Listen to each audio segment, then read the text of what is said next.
Niat adalah ukuran dalam menilai benarnya suatu perbuatan. Oleh karenanya, ketika niatnya benar, maka perbuatan itu benar. Dan jika niatnya buruk, maka perbuatan itu buruk, kata Imam An-Nawawi. Hai, saya Coach Tom MC Ifle. Pada hari ini saya ingin memberi Anda tips dan idea tentang bagaimana memenangkan persaingan apapun. Bisa persaingan bisnis, bisa persaingan memenangkan hati customer, atau memenangkan hati pasangan Anda.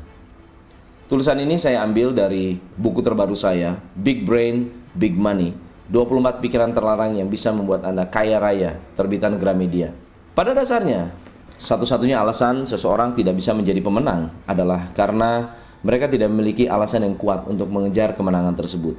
Dan akibat daripada dasar alasan tersebut, ada 7 kegagalan ketika orang ingin menang, dan kegagalan ini terjadi berulang-ulang. Kegagalan pertama adalah banyak orang yang yakin bahwa menang adalah sesuatu yang negatif. Pernahkah Anda bertemu dengan seseorang yang rela kalah atau rela untuk kalah hanya karena takut atau tidak ingin dianggap sombong? Ini terjadi di mana-mana. Dan mental ini akhirnya membentuk sabotase diri yang membuat orang tersebut tidak bisa menang atau tidak ingin menang. Kesalahan yang kedua adalah banyak orang yang merasa bahwa menang bukan keharusan. Banyak orang hanya berharap dan merasa bahwa menang bukan hak mereka. Kegagalan yang ketiga, dan ini adalah merupakan kesalahan terbesar yang menurut saya tidak boleh diulang oleh Anda atau siapapun juga. Ketika Anda ingin memenangkan suatu pertandingan atau persaingan, namun Anda tidak memiliki strategi yang tepat. Saya mengatakan, apa yang Anda perbuat adalah hasil atau manifestasi dari apa yang Anda tahu. Jika Anda ingin merubah perbuatan Anda, jika Anda ingin merubah tindakan Anda, maka Anda harus merubah apa yang Anda ketahui. Dan apa yang Anda ketahui adalah strategi. Kegagalan yang lain, which is ini adalah yang keempat, adalah gagal untuk konsisten. Coba bayangkan jika Anda ingin mendapatkan uang 1 miliar. Kemudian Anda melakukan suatu investasi. Investasinya nggak banyak. Investasinya hanya 16.000 satu hari. Itu adalah berapa bungkus rokok atau beberapa makan siang. Katakan uang itu Anda tabung selama 35 tahun, dan saat Anda menabung Anda berumur 25 tahun. Maka di umur 60 tahun Anda sudah memiliki tabungan free money sebesar 1 miliar. Namun problemnya adalah untuk konsisten menabung 16.000 per hari sulitnya luar biasa. So, untuk memenangkan apapun, Anda harus mau melakukan sesuatu yang konsisten. Kemudian kegagalan yang lain adalah terlalu percaya apa kata orang. Pengalaman saya seorang pelatih bisnis, saya melatih banyak sekali pengusaha yang sangat-sangat sukses. Mereka mendapatkan penghasilan yang luar biasa. Mereka saya latih, saya coach, kemudian mereka juga memiliki perubahan yang luar biasa. Satu hal yang saya pelajari dan satu hal yang semua klien saya pelajari, untuk memenangkan apapun, dimanapun, Anda harus percaya diri. Percaya dengan keputusan Anda, percaya dengan mimpi-mimpi Anda, percaya dengan cita-cita Anda, dan percaya dengan segala tindakan yang Anda lakukan. Percaya diri dan tidak terlalu banyak mendengarkan apa kata orang. Itu sangat-sangat penting. Kesalahan yang keenam, jika 5 kesalahan Anda lakukan, Anda akan jatuh kepada kesalahan yang keenam. Kesalahan yang keenam adalah ketagihan kalah. Orang yang ketagihan kalah, biasanya mereka adalah orang yang sudah putus asa. Mereka berada satu tempat di mana nyaman adalah the best yang mereka bisa terima. Ada orang bilang, saya menerima apa adanya. Bagi saya, itu bukan menerima apa adanya. Itu adalah pembenaran atas kesalahan-kesalahan yang dilakukan sebelumnya, dan juga pembenaran atas tindakan yang seharusnya tidak dilakukan. Dan itu adalah pembenaran untuk merasa diri sebagai orang yang kalah. Dan akhirnya kita jatuh ke level ketujuh. Apakah Anda tahu bahwa krisis selalu ada? Apakah Anda tahu bahwa BBM selalu naik? Harga selalu naik. Inflasi atau kenaikan harga barang itu pasti akan terjadi.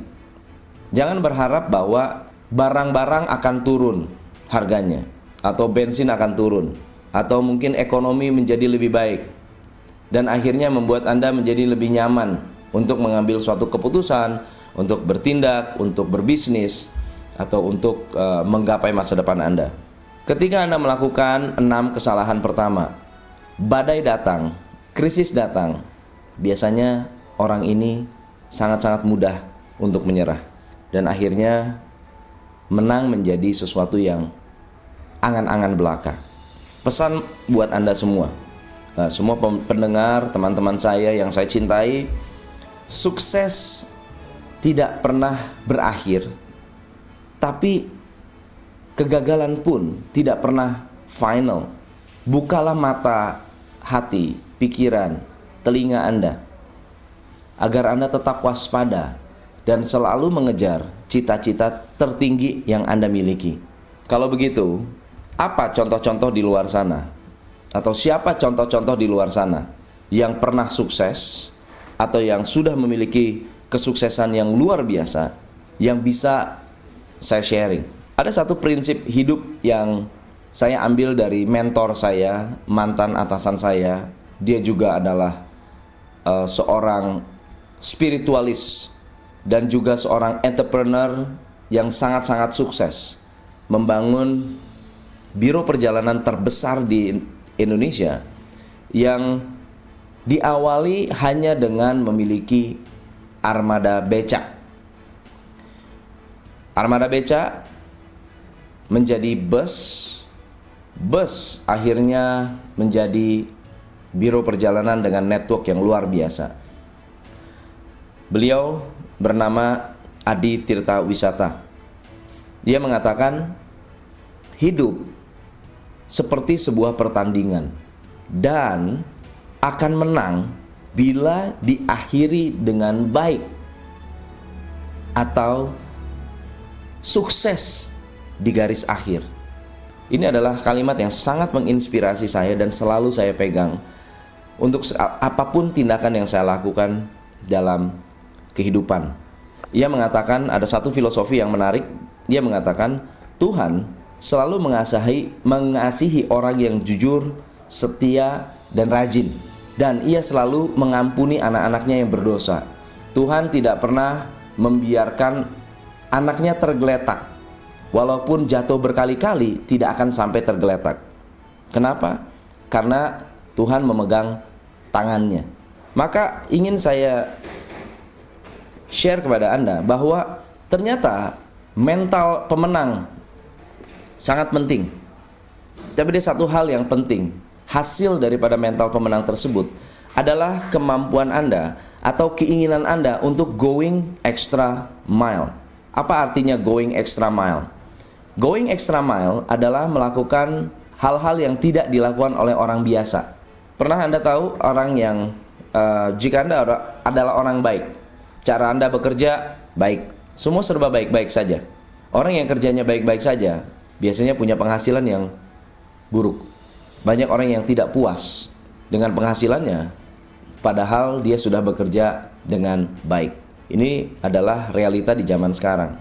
Bagaimana dengan orang yang cara bekerjanya buruk, atau mentalnya buruk, atau sifatnya buruk, atau memiliki perilaku-perilaku yang negatif? Biasanya orang yang memiliki perilaku yang negatif, pikiran negatif, hasil kerja yang negatif, mereka tidak bisa dapat apa-apa. Artinya kalau Anda karyawan, Anda akan dipecat. Kalau Anda adalah seorang pebisnis, customer akan memecat Anda. Jika Anda adalah seorang leader dan Anda memiliki perilaku yang buruk, anak buah Anda akan memecat Anda, atau pengikut Anda akan dengan bangga memecat Anda. Dalam kehidupan, baik itu tidak cukup. Good is the enemy of great. Jika orang yang good, yang baik, mau melakukan suatu tindakan yang lebih dari yang dituntut, dia akan mendapatkan suatu level yang disebut excellent atau outstanding. Tahukah Anda, kalau Anda melakukan menonton pacuan kuda di arena pacuan kuda, kuda yang menang dengan juara pertama memiliki hadiah 7 kali lebih besar daripada urutan kedua, ketiga, dan keempat digabung jadi satu. Sedemikian luar biasa budaya dunia ini memandang outstanding. Heavyweight championship yang luar biasa. Pernah dengar Muhammad Ali? Atau disebut nama asli beliau adalah Cassius Clay atau Cassius Marcellus Clay Jr. Dia memenangkan 100 pertandingan, 5 kali kalah. Siapa second heavyweight champion? Jawabannya blank. Anda nggak tahu siapa yang kedua. Jadi dalam kultur di dunia ini, dalam budaya dunia ini, sangat penting untuk menjadi nomor satu. Sangat penting untuk bertindak outstanding atau memenangkan suatu persaingan dengan going extra mile. Mari kita belajar dari olahragawan dan pebisnis. Bethany Hamilton, dia adalah atlet selancar. Pada umur 13 tahun diserang ikan hiu, 6 bulan kemudian ia berselancar kembali. Ia bertanding dan memenangkan pertandingan dengan menggunakan satu tangan yang tersisa. Tahun 2004 ESPN menuliskan tentang ESPN Comeback Athlete of the Year, Bethany Hamilton. Ada seorang pebisnis yang memulai bisnis pada usia 52 tahun. Saat dia memulai bisnis, dia punya penyakit diabetes. Dia adalah mantan supir ambulans, mantan salesman paper cup, mantan salesman multimixer untuk membuat milkshake. Ia adalah orang yang sangat brilian yang membangun kerajaan McDonald dengan ide yang sangat-sangat sederhana. Bagaimana caranya dia bisa menjual milkshake machine lebih banyak lagi kepada Dick dan Mac McDonald. Orang ini bernama Ray Kroc. Ray Kroc adalah pengusaha yang luar biasa karena ia adalah orang yang pantang menyerah. Ia berhasil menciptakan kerajaan bisnis yang luar biasa. Yang Anda tahu, McDonald memiliki lebih dari 31.000 jaringan di 119 negara dan mempekerjakan 1,5 juta karyawan. Dan McDonald setiap hari melayani 47 juta pelanggan setiap hari. Setiap hari loh, bukannya setiap bulan. Ya, 47 juta pelanggan. So pertanyaan saya adalah, apakah mental pemenang ada di dalam diri Anda?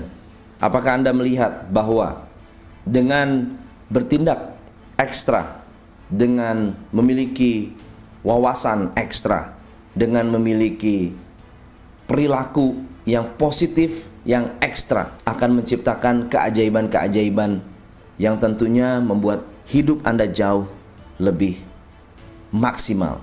Kalau begitu, bagaimana caranya bisa membangun mental pemenang?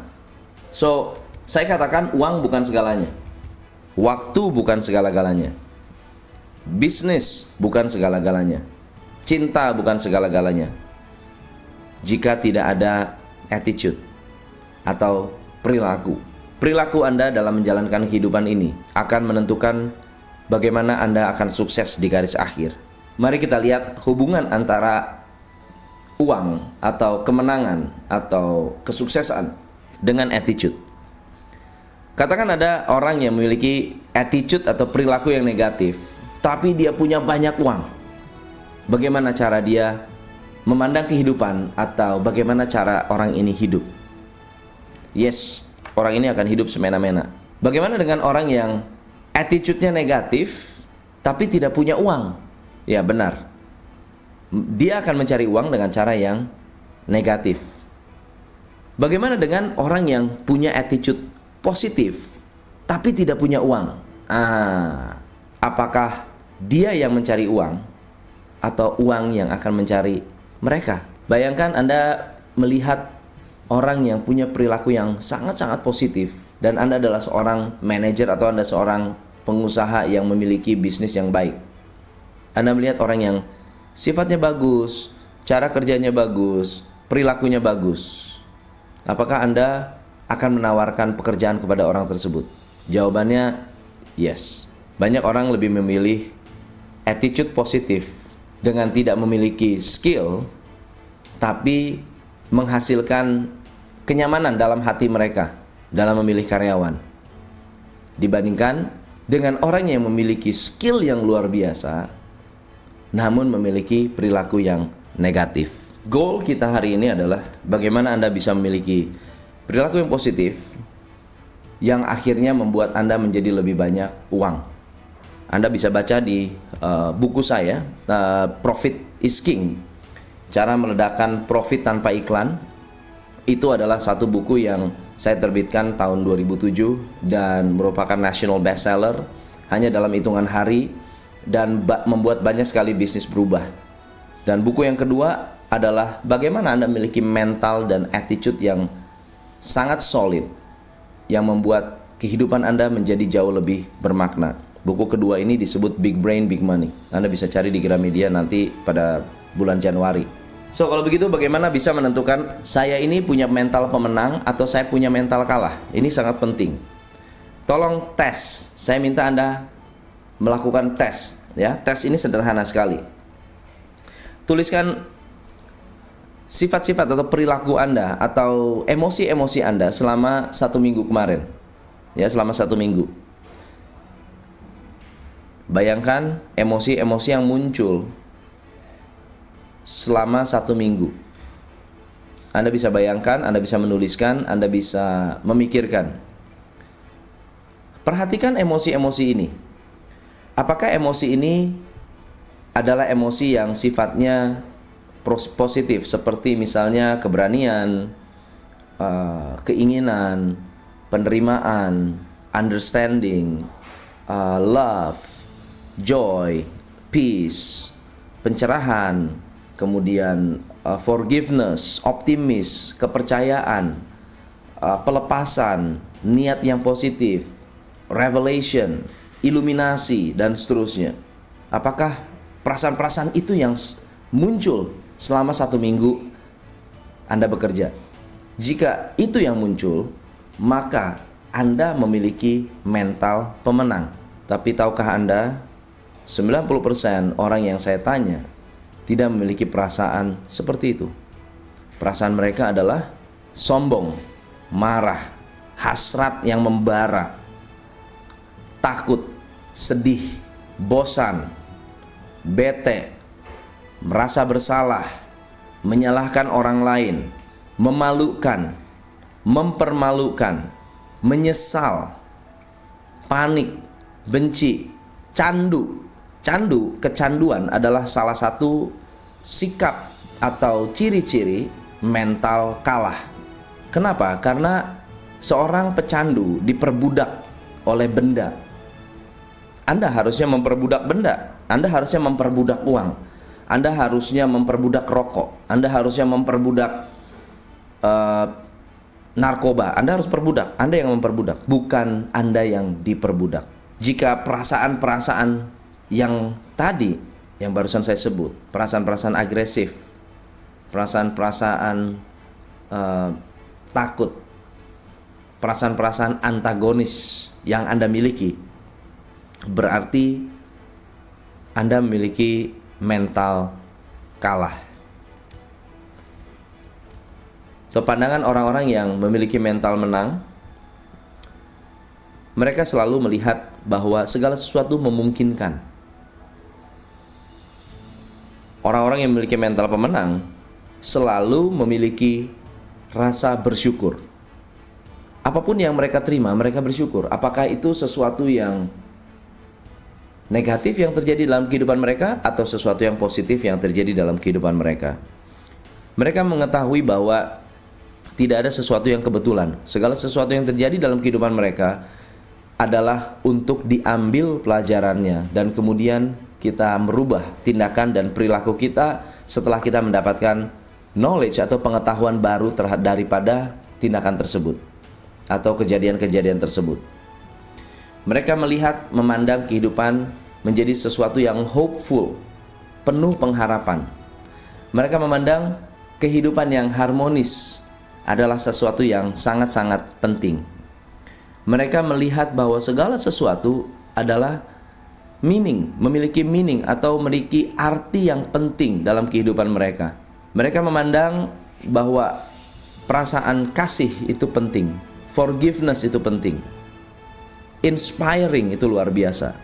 Dan bagaimana pandangan orang kalah terhadap dunia atau pandangan orang kalah terhadap kehidupan. Orang yang kalah memiliki satu pandangan harus begini, harus begitu, harus menang, harus. Harus adalah suatu sikap demanding yang membuat Anda menjadi pride atau sombong. Anda melihat kehidupan menjadi sesuatu yang antagonis, menang atau kalah, dibunuh atau membunuh. Kemudian Anda melihat bahwa kehidupan itu banyak memberikan Anda kekecewaan. Itu salah satu sifat atau perilaku mental kalah. Atau ada orang yang menganggap bahwa hidup ini tragedi, tragis, hopeless. Hidup ini penuh dengan penderitaan, miserable.